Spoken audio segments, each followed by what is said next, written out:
Muy buenos días a todos. Hoy les quiero contar una parte de la historia del Perú moderno, una etapa trágica y sangrienta en la vida de nuestro país. Podrían haber muchas razones para explicar lo que pasó, como el abandono del Estado, la pobreza permanente de miles de peruanos, el fanatismo de un grupo de personas, en fin. Lo cierto es que ocurrió dejando muchas muertes y mucho dolor. Hoy les contaré un poco de la historia del terrorismo en el Perú.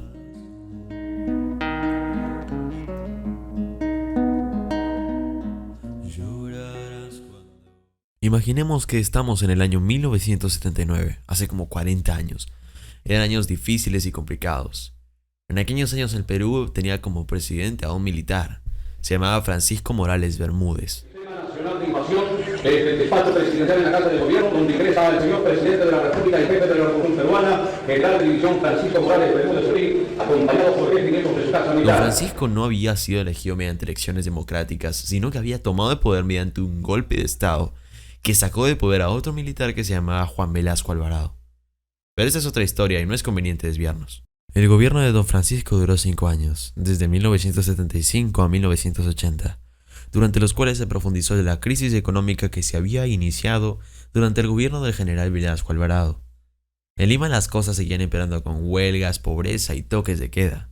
Y al mismo tiempo en la Sierra del Perú, un profesor llamado Abimael Guzmán, quien enseñaba en la Universidad de Huamanga, había empezado a organizar un movimiento revolucionario al que puso como nombre Partido Comunista del Perú, Sendero Luminoso. La ideología del partido era de extrema izquierda y se basaba en la instalación del comunismo-marxismo como forma de gobierno. Las ideas de Abimael Guzmán eran radicales. Para él la única manera de llegar al poder era a través de las armas y de la lucha armada. No había otra opción. Con esas ideas empezó a reclutar personas, sobre todo jóvenes estudiantes de la universidad.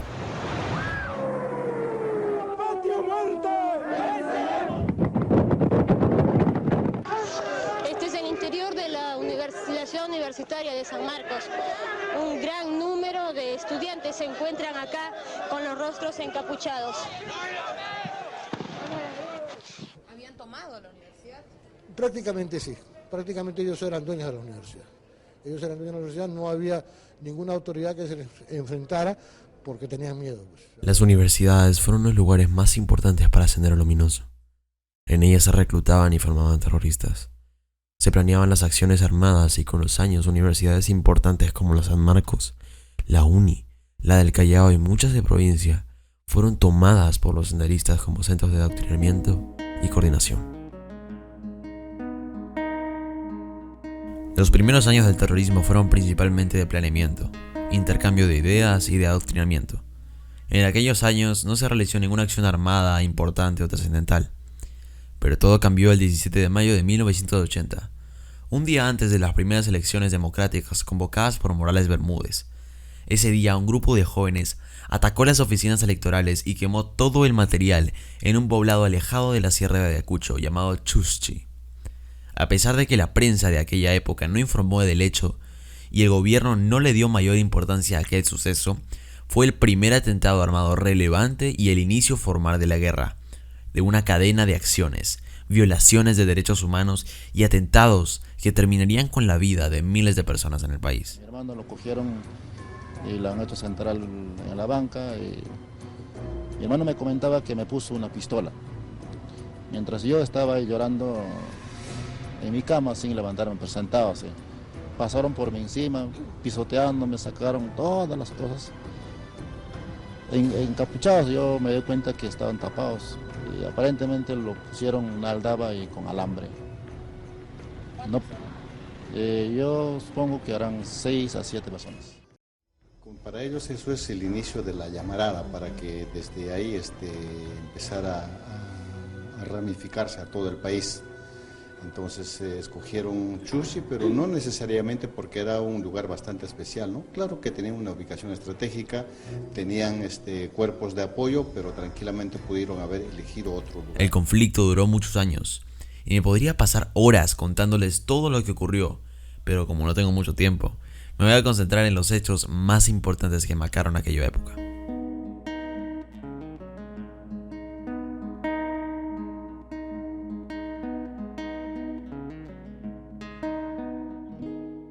Buenas noches, don Miguel Humberto. Sí. Le hablo de Chiclayo. Hace como 15 minutos que hemos perdido el fluido eléctrico en esta ciudad y estamos a oscuras. Estamos preocupados porque tengo hijos que están por llegar a la casa. Cuando se produce el primer apagón, la ciudad cayó en un caos de angustia. Sendero tuvo el terror como el método fundamental de su accionar.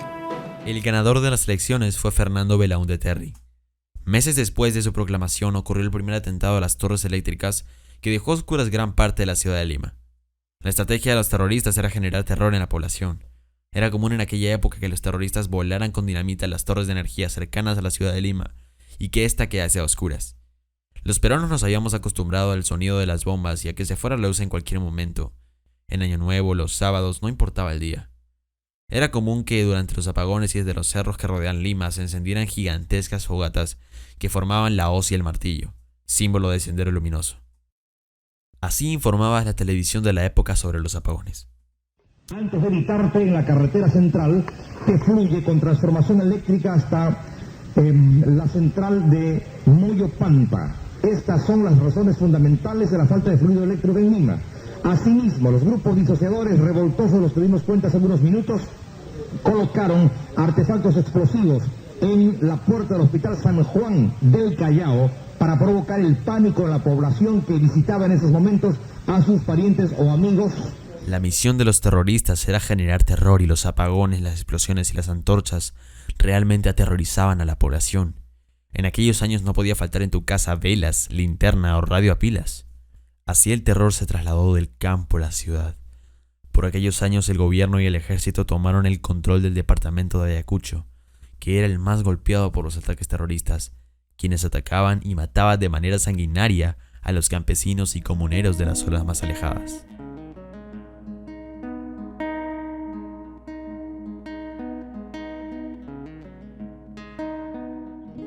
Con el pasar del tiempo, el terrorismo se hacía más fuerte y más conocido, y el 26 de enero de 1983 ocurrió uno de los hechos que más impactó a la población peruana. Aquel día en el pueblo de Uchurajay fueron linchados con palos y piedras 8 periodistas, un guía y un comunero, quienes iban de camino a la zona a cubrir las acciones terroristas. Muchas versiones se han dado sobre esa tragedia, pero la más aceptada y conocida fue que los comuneros de aquel poblado estaban aterrados por la constante amenaza de los senderistas. Confundieron a los periodistas con terroristas y los lincharon en las cercanías de la entrada del pueblo. También se sabe que los Sinchis, que eran los policías antiterroristas de aquella época, les habían indicado que debían matar a todo aquel que llegase al pueblo a pie, porque ellos solo llegaban en helicóptero.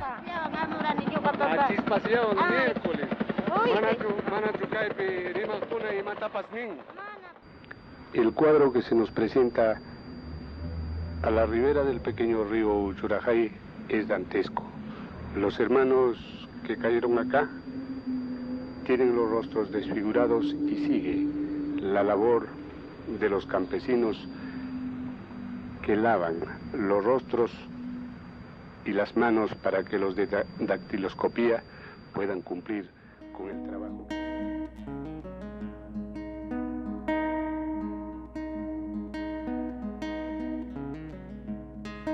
Dice el escritor colombiano Alberto Salcedo que los sitios pobres y lejanos solo son visibles cuando ocurre una tragedia. Mueren y luego existen. Esta es la historia de Lucanamarca, un pueblo como cualquier otro de los Andes peruanos, pero que lleva consigo una herida que aún no cierra.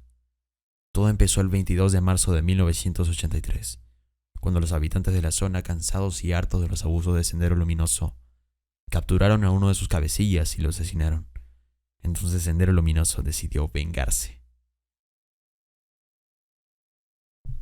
Las primeras horas del domingo 3 de abril, una columna de más de 50 senderistas atacaron el pueblo y empezaron una de las masacres más sangrientas de las que se tenga memoria. Ese día asesinaron a 69 comuneros de Lucanamarca, entre hombres, mujeres embarazadas y niños. A las 8 de la mañana encerraron en una vivienda a 29 personas y las asesinaron con cuchillos y machetes. Luego les echaron agua hirviendo y los encerraron con candado. Su despiadada estrategia consistía en no utilizar balas para no alertar a los demás pobladores. A su paso por los diferentes caseríos que componían el pueblo, fueron asesinando a cuanto poblador se les cruzara en el camino. Alrededor de las 4 de la tarde convocaron al pueblo a una asamblea en la plaza principal. Cuando todos estaban reunidos, obligaron a todos los habitantes a echarse en el suelo boca abajo y los empezaron a asesinar uno por uno a punta de machetes y hachas.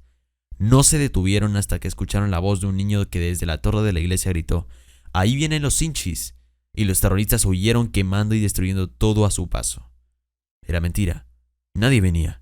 Sin embargo, la osadía del niño permitió que no murieran más personas. Luego del oído de los terroristas, la población se encontró con la dantesca escena de los cuerpos mutilados en la plaza, en los caminos y las viviendas. Lucanamarca es la personificación de la tragedia y el terror que desencadenó el terrorismo en las comunidades. Ya matando a la gente, y ya Nahuelpa había matado varias familias. ¿Cómo los mataban? Con pura hacha. De ahí de la tranquita, pucha, nos comenzó a disparar la bala a Calvario, donde hemos estado. Una rafa de bala, ahí sí le hemos dicho, no, estos son los overchivos, Dios mío. Y comenzamos a correr toda la gente. Gualberto intentó huir sin éxito. Los terroristas de Abimael Guzmán le dispararon por la espalda. Una señora comenzó a llorar porque a nuestro señor alcalde. Y le dijo: ¿quién llora por ese miserable también quiere morir? Nadie ya no le han dicho nada.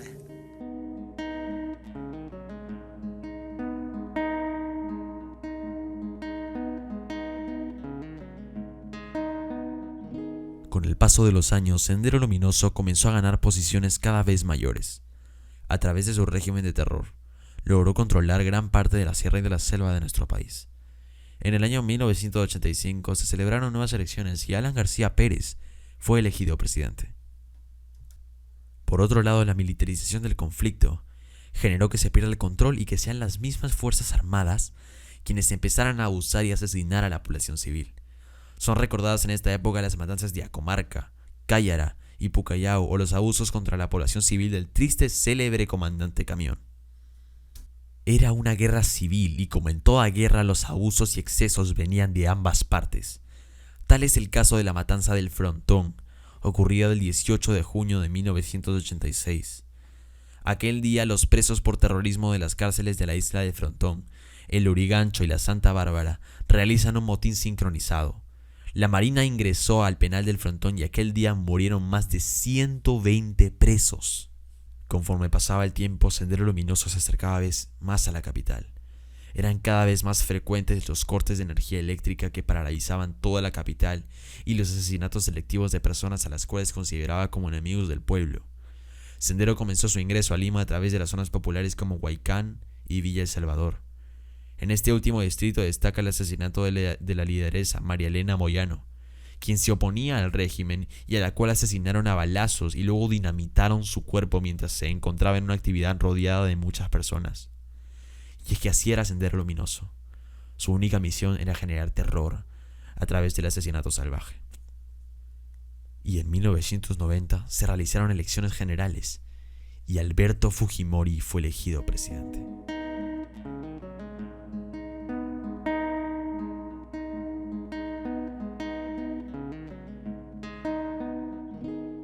Los coches bomba eran como el sello de Sendero Luminoso.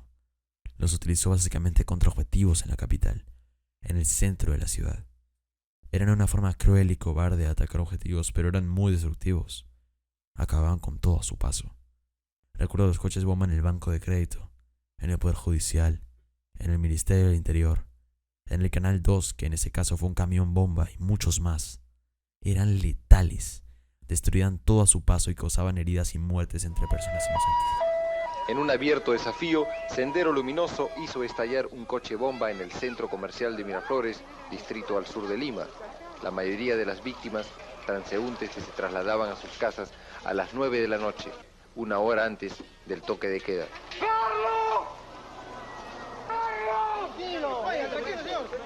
En los primeros pisos funcionaban tiendas y oficinas. La mayoría de los muertos eran empleados de aquí. La onda expansiva subió por los ductos de los ascensores y entró por las ventanas. Los 12 pisos de este edificio quedaron destruidos. La noche del 16 de julio de 1992 será recordada como una de las más trágicas de la historia moderna de Lima. Aquel día los terroristas organizaron una serie de atentados en diferentes puntos de la ciudad, con el objetivo de distraer a las fuerzas policiales. Al final del día hicieron estallar 2 coches bomba en pleno distrito de Miraflores, en la calle de Tarata, donde vivía la clase económica limeña más adinerada. A las 9:15 de la noche, 2 autos cargados con dinamita y anfo estallaron en una estrecha calle de edificios de departamentos familiares. La explosión afectó a más de 180 casas, 400 negocios y destruyó más de 60 vehículos. Lo más lamentable fue que el horroroso atentado dejó a 25 muertos y a más de 200 heridos.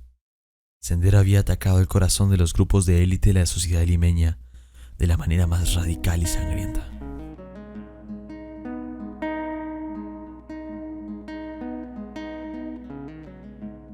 Durante el gobierno de Fujimori se formó el grupo de inteligencia conocido como el GEIN, cuyo objetivo principal era la captura de la cúpula senderista.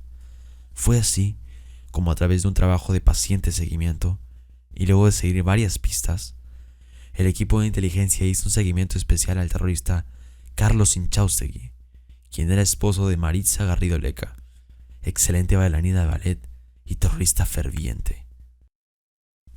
Los efectivos de GEIN se disfrazaron de heladeros, basureros y se camuflaron en diferentes maneras durante el seguimiento para lograr su objetivo. Aproximadamente a las 9 de la noche del sábado 12 de septiembre de 1992, se puso en marcha la Operación Victoria, que concluyó exitosamente con la captura de Abimael Guzmán en la casa de la calle 1-459 de la urbanización Los Sauces, en el distrito de Surquillo. Positivo para el cachetón, repetían los policías que ingresaron a la vivienda, y Abimael solo dijo: ya perdí. Al fin y al cabo al hombre le pueden quitar las cosas, menos lo que tiene acá. Así es. A nadie. Así lo maten. Y si no muere, esto quedan los demás. Y eso nunca se va a borrar. Y me presenté, le dije, soy el general Antonio Quetín Vidal, jefe de la DINCOTE. Y él me alcanzó la mano y Manuel Rubén Abimael Guzmán Reynoso. Y yo le digo, siéntese. Se sienta. Le digo, en la vida o se gana o se pierde. Hay que saber ganar y hay que saber perder. Usted que es dialéctico lo entiende muy bien. Esto sí, me dijo, sí, por supuesto. Tome asiento, se sienta. Y me dice, nos pueden detener, nos pueden asesinar, puede suceder lo que fuere, pero lo que el pueblo tiene aquí, eso nadie se lo va a quitar. No, entonces yo leí la historia, lo dirá. En 1993, Abimael admite su derrota, hace un llamado a la paz, y este legado de terror finalmente acabó. Así, 12 años después termina la historia de Abimael y Sendero, lo que 30 años después aún no termina de cerrar son las heridas que esta historia dejó en el país. Probablemente la noticia que ustedes van a escuchar enseguida es una de las noticias más esperadas del siglo. Esta noche, según versiones policiales, la DINCOTE capturó en Lima al principal enemigo del Perú, Abimael Guzmán Reynoso, el terrorista causante de la muerte de 25.000 personas y provocador de daños materiales que pasan los 20.000 millones de dólares. Se trata, señores, de una información esperada por la civilidad entera y que debe llenar de satisfacción al Perú entero. Repetimos, Abimael Guzmán ha sido capturado. Quiero terminar esta historia dando las gracias a mi padre por ayudarme con la redacción, al Colegio Santa Margarita por permitirme contar esta historia, a las miles de víctimas que generó este episodio infame de nuestra historia, y a la música peruana por ser tan bella y representar de forma tan hermosa nuestra historia como sociedad. Finalmente quiero pedirles que no nos descuidemos, que no dejemos de mirar nuestro pasado, porque aquellos que no recuerdan su historia están condenados a repetirla. ¡Viva el Perú! Llorarás cuando me vaya, cuando remedio no das.